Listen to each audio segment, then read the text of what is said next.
Bonjour à tous. Comment passer de cet état à un état comme celui-là?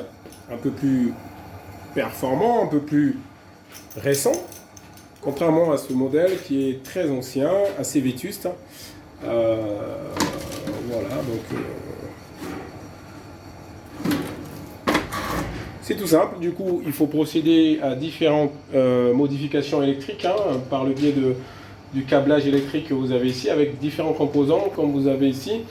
À quoi ça surchauffe, sécurité, contact marche-arrêt et les compteurs de fonctionnement qu'on n'a pas utilisé sur le nouveau module qu'on a ici.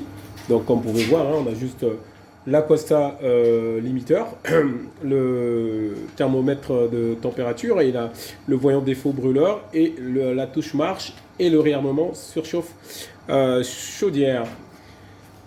Voilà, c'est l'essentiel qu'on a besoin, contrairement ici où on avait pas mal de sécurité supplémentaire.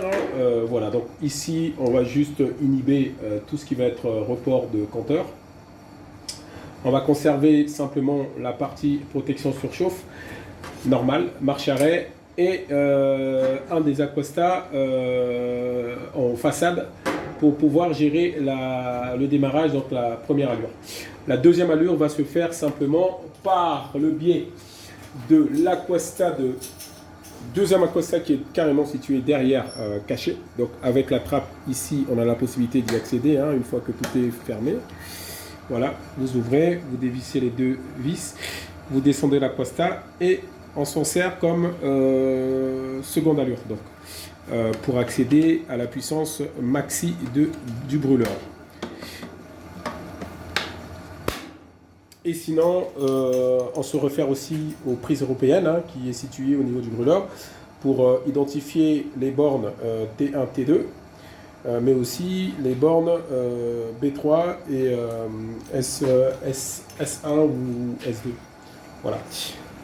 Donc voilà, si vous êtes en phase de remplacement de ce type de pupitre, référez-vous surtout au niveau de la documentation technique qui est fournie avec l'équipement situé dans le carton de livraison qui se présente comme ça. Voilà, donc vous avez un kit, une doc technique qui est assez complet, qui vous explique toute l'élaboration technique de câblage.